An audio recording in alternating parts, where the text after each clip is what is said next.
বাড়িতে রাধাবল্লভী আর শুকনো আলুর দম বা আলুর তরকারি বানালেও অনেক সময় দোকানের মতো বা বিয়েবাড়ি বা কোনো অনুষ্ঠান বাড়ির মতো সেই স্বাদ আর ফুলে ওঠা আর কোয়ালিটিটা আসে না। কারণ একটা ছোট টেকনিক আছে যেটা বেশিরভাগ মানুষই মিস করে যায়। আজকে আমি আপনাদেরকে সেই দোকানের আর সেই অনুষ্ঠান বাড়ির স্টাইলের আসল পদ্ধতিটাই দেখাবো। এই পদ্ধতিতে রাধাবল্লভী বানালে যেমন নরম থাকবে তেমন কিন্তু ফুলকো ফুলকো হবে। রেসিপিটা বানানো কিন্তু সাধারণত বাড়িতে আপনারা যেভাবে তৈরি করেন তার থেকে কিন্তু অনেকটাই আলাদা এবং খুবই সহজ পদ্ধতি। তাহলে সবার প্রথমে এখানে আমি রাধাবল্লভী যে পুরটা তৈরি হয় সেটা করে নেবো। এই যে আমি এখানে বিরির ডাল নিয়েছি, দেখুন বিরির ডালটা আছে আমার এখানে 1 কাপ, মানে এখানে 200 গ্রামের মধ্যেই আছে। এবার আপনারা কি করেন, বিরির ডালটাকে কি করেন, ভিজিয়ে রাখেন। আমরা যখন সাধারণত কোনো দোকানে বা অনুষ্ঠান বাড়িতে এই রাধাবল্লভীটা তৈরি করি, সাধারণত দেখবেন বিউলির ডালের যে একটা গুঁড়ো পাওয়া যায় প্যাকেট করা, সেটা নিয়ে কিন্তু আমরা কাজ করি। আমরা কিন্তু ভিজিয়ে চট করে কাজ করি না। আজকে আমি আপনাদেরকে এই যে গোটা বিউলির ডালটা আছে এটাকে কিভাবে প্রসেস করে এটাকে ভাঙিয়ে নিতে হয় সম্পূর্ণই দেখিয়ে দিচ্ছি। এই শুকনো খোলাতে আমি এখানে দেখুন যে 200 গ্রাম বিউলির ডালটা নিয়েছি, এটা কিন্তু দিয়ে একটু হালকা ভেজে নিয়ে এবারে দেখুন গ্যাসের ফ্লেমটাকে আমি একদম মিডিয়ামে রেখে এটাকে কিন্তু আস্তে আস্তে একটু হালকাভাবে ভেজে নেব। আচ্ছা, এবারে দেখতে পাচ্ছেন যে বিউলির ডালগুলো খুব সুন্দরভাবে কিন্তু এখানে ভাজা হয়ে গেছে হালকা হালকা করে। তো এবার আমি গ্যাসের ফ্লেমটা আমি অফ করে দিলাম। দেওয়ার পর এটাকে আমি নামিয়ে নিচ্ছি।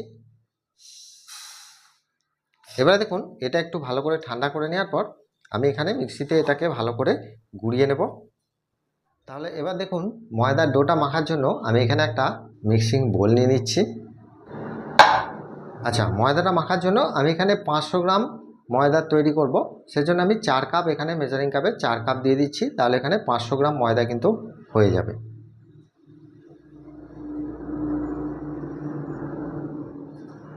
এবার দেখুন এই ময়দাটিতে আমি পরিমাণ মতো লবণ দিয়ে দিচ্ছি। আর এখানে ময়ানের জন্য ব্যবহার করছি আমি সাদা তেল। এখানে দেখুন 4 টেবিল চামচের মতো আমি সাদা তেল দিয়ে দিচ্ছি। যেহেতু আমার এখানে 4 কাপ এখানে ময়দা আছে সেজন্য আমি 4 টেবিল চামচ দিয়ে দিলাম।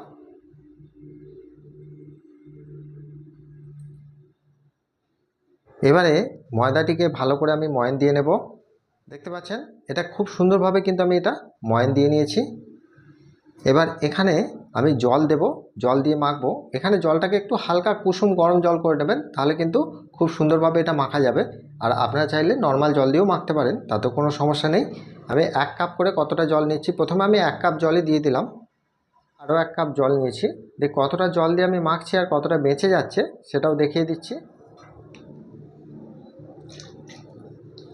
এখানে ময়দাটিকে খুব একটা বেশি নরম করবেন না, মিডিয়াম স্ট্রাকচারের মধ্যেই মাখবেন, তাহলে কিন্তু খুব সুন্দরভাবে এটা মাখা হবে। এই যে ময়দার ডোটা আমি মাখছি এটা একদম প্রফেশনাল, কোনো দোকানে বা অনুষ্ঠান বাড়িতে এরকম প্লেন কিন্তু ময়দাটা মাখা হয়, এতে কোনো কিছু ইউজ করা হয় না।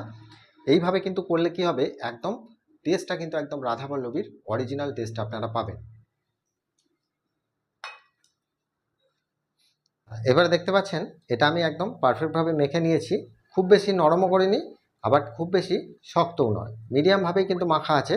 এবার দেখুন এটা মাখতে সাধারণত জলটা ব্যবহার হয়েছে 1 কাপ প্রথমে দিয়েছিলাম, তারপরে 1/2 কাপ, তাহলে এখানে মোট 1.5 কাপের মতো জল লেগেছে। 2 কাপ জল নিয়েছিলাম, তার থেকে কিছুটা বেঁচে গেছে, 1/2 কাপের মতো বেঁচে গেছে। এবার দেখুন এটাকে ঢাকা দিয়ে রেখে দিচ্ছি 10 মিনিটের জন্য রেস্টে। এবারে দেখুন এখানে আমি আলুর দমটা তৈরি করে দেখিয়ে দিই আপনাদের।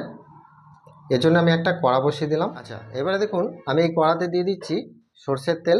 আপনারা চাইলে এখানে আলুর দমটা তৈরির জন্য সাদা তেলও ব্যবহার করতে পারবেন। এবার দেখুন তেলটা আমি একটু গরম করে নিচ্ছি ভালো করে। এরপর আমি এখানে দিয়ে দিচ্ছি দেখুন 2টো ছোটো এলাচের মুখটা ফাটিয়ে দিয়েছি, আর একটা দারচিনি আর 2টোর মতো লবঙ্গ এই তেলটার মধ্যে আমি দিয়ে দিচ্ছি। আর এখানে দেখুন 1/2 চামচের মতো আমি দিয়ে দিচ্ছি 5 ফোড়ন। আর এখানে দিয়ে দিচ্ছি 2টো তেজপাতা আর 2টো শুকনো লঙ্কা।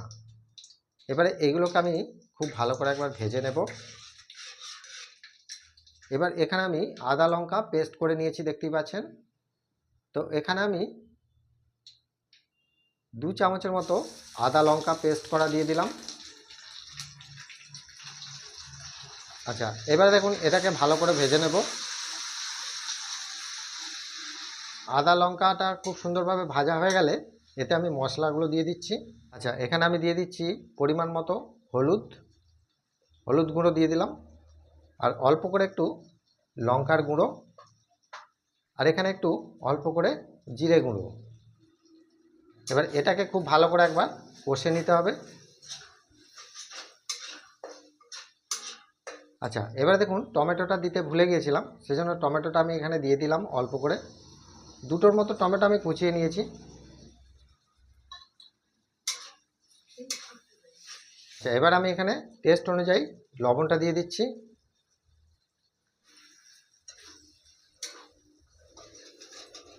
আচ্ছা, এবারে দেখুন মশলাগুলো খুব সুন্দরভাবে এখানে আমি কষে নিয়েছি, আর দেখতেই পাচ্ছেন খুব সুন্দরভাবে তেলটাও ছেড়ে দিয়েছে।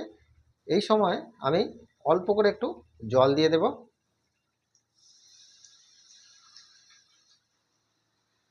জলটা দিয়ে আমি একবার ভালো করে কষিয়ে নেব। আচ্ছা, এবারে দেখতে পাচ্ছেন খুব সুন্দরভাবে কষে নিয়েছি, আর উপর থেকে তেলটাও খুব সুন্দরভাবে কিন্তু ছেড়ে দিয়েছে। আচ্ছা, এবারে দেখুন এই যে আলুর দমটা বানানোর জন্য আলুগুলোকে কীরকমভাবে কেটেছি দেখুন, ঠিক এইভাবে কেটে নিতে হবে। আর সাধারণত আলুটাকে আমি প্রথমে সেদ্ধ করে নিয়েছি, 500 থেকে 600 গ্রামের মতো আলু আছে, আলুটাকে সেদ্ধ করে নিয়েছি। এবারে এই আলুটাকে আমি এর মধ্যে দিয়ে দিচ্ছি।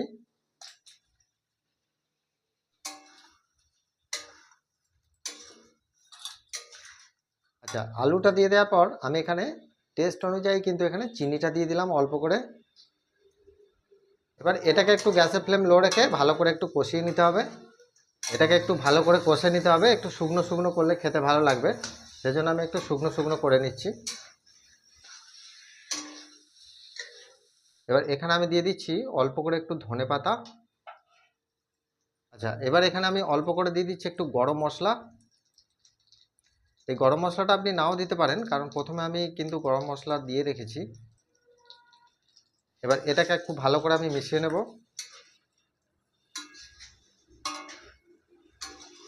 এবারে দেখতে পাচ্ছেন যে খুব সুন্দর কিন্তু মশলাটা একদম শুকনো শুকনো হয়ে গেছে। আলুর গায়ে যখন এইভাবে ধরে যাবে তখনই কিন্তু আমি গ্যাসের ফ্লেম অফ করে দেব। এবার আমি গ্যাসের ফ্লেম অফ করে দিয়ে এটাকে নামিয়ে দিচ্ছি।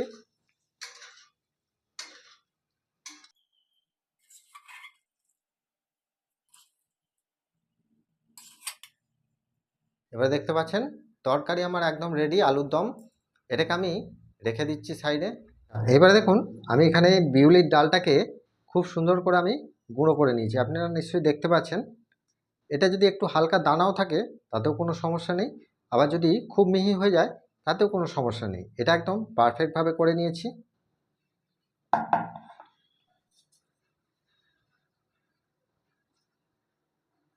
আচ্ছা, এইবার রাধাবল্লভীর পুরটা বানানোর জন্য আমি এখানে একটা কড়া বসিয়ে দিলাম। আচ্ছা, এবারে দেখুন এই কড়াটার মধ্যে আমি দিয়ে দিচ্ছি 2 টেবিল চামচের মতো এখানে রান্নার সাদা তেল। এবারে তেলটাকে একটু ভালো করে গরম করে নেব। আচ্ছা, তেলটা গরম হয়ে যাওয়ার পর আমি এখানে দেখুন আদা লঙ্কা পেস্ট করে নিয়েছি, 1 চামচের মতো আমি এখানে দিয়ে দিলাম।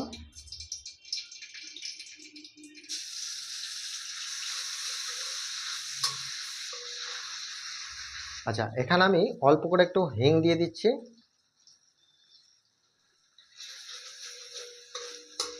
আচ্ছা, এখানে আমি দেখুন অল্প করে একটু চিনি দিয়ে দিলাম, স্বাদ মতো এখানে লবণটাও দিয়ে দিলাম। আচ্ছা, অল্প করে দিয়ে দিচ্ছি হলুদ গুঁড়ো, খুব বেশি নয় কিন্তু, তাহলে কিন্তু বাজে লাগবে খেতে। অল্প করে দিয়ে দিচ্ছি জিরে গুঁড়ো, আর খুব অল্প করে লঙ্কার গুঁড়ো। এটা কিন্তু সম্পূর্ণ অপশনাল, লঙ্কার গুঁড়োটা না দিলেও কোনো সমস্যা নেই। এবার এগুলোকে আমি ভালো করে মিশিয়ে নেব।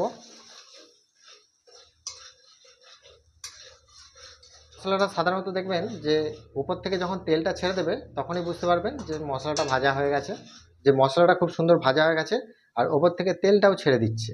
এই সময় আমি এখানে দিয়ে দেবো বিউলির ডাল, যেটা গুঁড়ো করে রেখেছি, ওটা আমি এখানে দিয়ে দিচ্ছি। এবার এটা দিয়ে ভালো করে আমি মিশিয়ে নেব।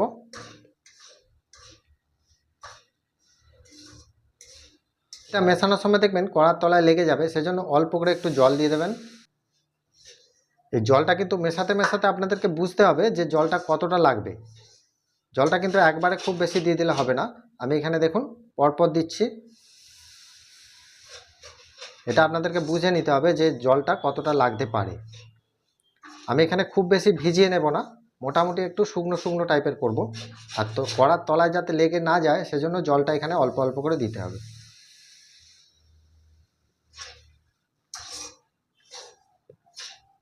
আচ্ছা, এবারে দেখুন আমি এখানে জলটা দিতে দিতে এবার আপনাদেরকে আমি বলে দিই, এখানে সাধারণত 1 কাপের 1/4 ভাগ কিন্তু এখানে জলটা লাগবে, তাহলে কিন্তু একদম পারফেক্ট হয়ে যাবে। এর থেকে বেশি কিন্তু জল দেবেন না।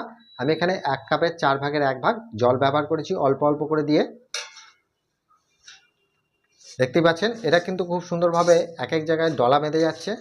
তার মানে দেখবেন যে এটার মধ্যে জল কিন্তু আর লাগবে না। এটাই তার প্রমাণ যে দলা যখন বেঁধে যাচ্ছে তখনই জানবেন একদম পারফেক্ট রেডি। আর এই সময় কিন্তু গ্যাসের ফ্লেম একদম কমিয়ে রাখবেন।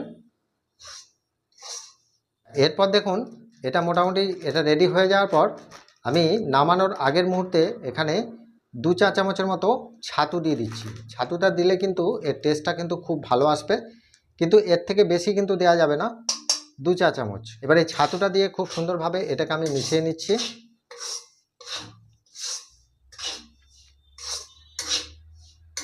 আচ্ছা, মিশিয়ে নেওয়ার পর আমি গ্যাসের ফ্লেম অফ করে দিলাম। আচ্ছা, সবশেষে আমি 1 চা চামচের মতো গাওয়া ঘি কিন্তু এতে দিয়ে দিলাম। এবারে গাওয়া ঘিটা দিয়ে খুব ভালো করে এটাকে মাখিয়ে নেব। এবার দেখুন এটা কিন্তু একটু ঠান্ডা হয়ে যাওয়ার পর আমি এটাকে নামিয়ে দিচ্ছি।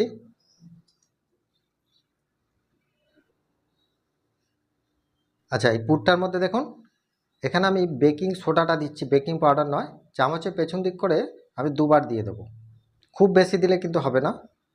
এটা কিন্তু একদম সিক্রেট, এটা সবাই কিন্তু বলা হয় না এই খাবার সোডার কথাটা। আর এখানে একটা যে সিক্রেট উপকরণ আপনাদেরকে দেখালাম খাবার সোডা, এটা কিন্তু অনেককেই বলা হয় না, এটা একদম সিক্রেট। খাবার সোডাটা দিলে দেখবেন এই যে রাধাবল্লভীর ভেতরটা একদম ফাঁপা হবে, খুব সুন্দর ফুলবে, আর পুরটাও খুব সুন্দরভাবে টেস্ট আসবে। এজন্য কিন্তু এখানে আমি অল্প করে একটু খাবার সোডা দিয়েছি। আর এই পদ্ধতিতে করলে দেখবেন একদম পারফেক্ট হবে। এবারে দেখুন আমি এখানে ময়দার ডোটা নিয়ে নিচ্ছি। 10 মিনিট এখানে হয়ে গেছে, ঢাকাটা আমি খুলে দিচ্ছি। এবারে দেখতে পাচ্ছেন যে ময়দাটা কিন্তু আগের থেকে অনেকটাই সফট হয়ে গেছে। এবার এটাকে আমি এই জায়গাটার মধ্যে নিয়ে নিচ্ছি। এবার ময়দাটাকে আমি খুব ভালো করে একবার মেখে নেব। আচ্ছা, এবারে দেখুন এই ময়দাটাকে আমি ভাগ করে নিচ্ছি।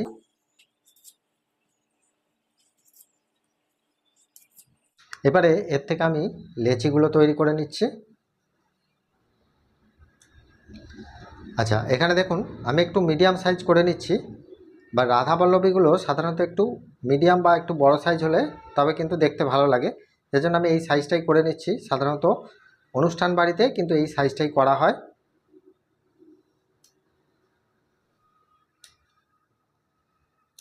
এবারে দেখুন এখানে আমার সব লেচিগুলো তৈরি করা হয়ে গেছে।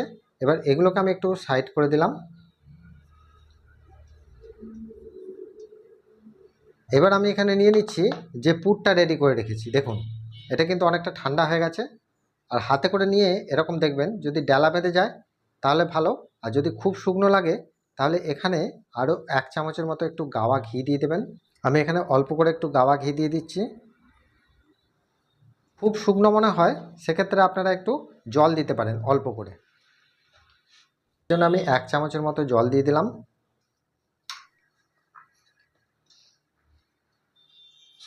অনেক সময় কি হয় যদি একটু ড্রাই হয়ে যায় সেক্ষেত্রে জল লাগে, তো গাওয়া ঘি দিয়েও কিন্তু আপনারা মাখতে পারেন বেশি পরিমাণ, আবার জল দিয়েও মাখতে পারেন। যদি মনে হয় যে গাওয়া ঘি দিয়ে মাখবো, গাওয়া ঘি দিয়েও মেখে নিতে পারেন।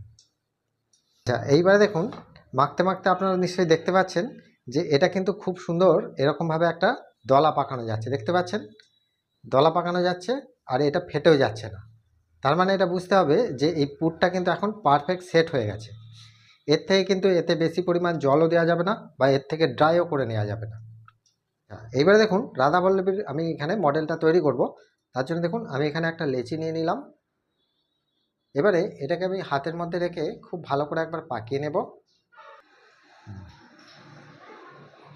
আচ্ছা, পাকানো হয়ে যাবার পর আমি এটাকে মধ্যিখানে একটু গ্যাপ করে নিচ্ছি। গ্যাপ করে নেওয়ার পর এখান থেকে আমি অল্প করে আমি এই পুরটা নিয়ে নিচ্ছি। দেখুন সাধারণত যতটা পরিমাণ ময়দা থাকবে তার 1/4 ভাগ নেবেন এই পুরটা, তাহলে একদম পারফেক্ট সেট হবে। দেবার পর আমি এখানে দিয়ে দিচ্ছি। দিয়ে এর মুখটা আমি খুব ভালো করে সিল করে দেব। দেখুন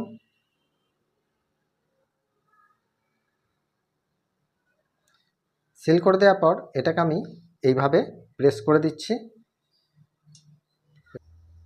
এবারে দেখুন এখানে আমি এগুলো রেখে দিচ্ছি। এখানে পুরটা আপনারা খুব বেশি পরিমাণ দিয়ে দেবেন না, তাহলে কি হবে, পুরটা বেশি পরিমাণ পড়ে গেলে এটা ফেটে যেতে পারে। পুরটা সবসময় হাফ দিতে পারেন অথবা 4 ভাগের 1 ভাগ দিতে পারেন, এটা মাথায় রাখবেন। আচ্ছা, এখানে দেখুন লেচিগুলো আমার এখানে পারফেক্টভাবে তৈরি করা হয়ে গেছে। এবারে লেচিগুলোর মধ্যে অল্প করে একটু তেল মাখিয়ে দেবেন, নাহলে কী হবে, ওপরের অংশটা একটু শক্ত হয়ে যেতে পারে।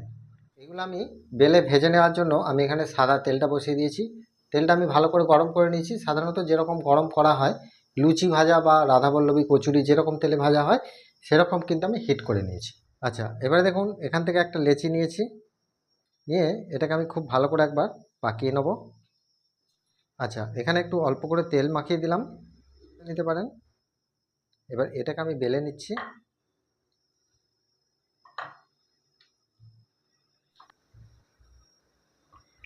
আচ্ছা, এটা দেখতে পাচ্ছেন, এটা কিন্তু খুব বেশি পাতলা করে বেলা যাবে না। খুব বেশি পাতলা করলে কি হবে, এর মধ্যে থেকে পুরটা কিন্তু খুব সহজে বেরিয়ে যাবে, তাতে করে সমস্যা হবে। এজন্য এরকমভাবেই কিন্তু বেলে নিতে হবে।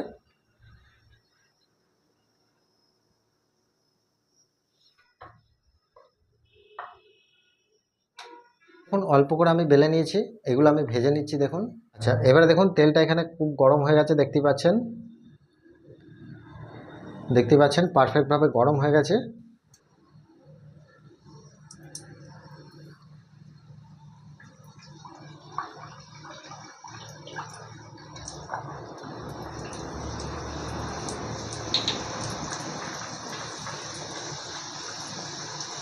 রাধাবল্লভীগুলো এইভাবে ছেড়ে দিয়ে একটু এইভাবে প্রেস করবেন, তাহলে দেখবেন খুব সুন্দর এটা ফুলে যাবে। দেখতেই পাচ্ছেন কত সুন্দর ফুলে গেছে। এবার উল্টে পাল্টে এটাকে ভেজে নিতে হবে।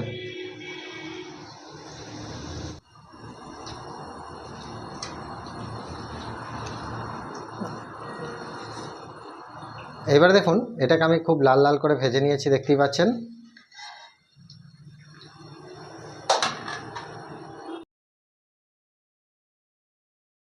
এবারে দেখুন রাধাবল্লভীগুলো খুব সুন্দরভাবে আমি ভেজে নিয়ে একটা জায়গার মধ্যে তুলে নিচ্ছি, আর বাকি রাধাবল্লভীগুলো একই রকমভাবে আমি ভেজে নেব।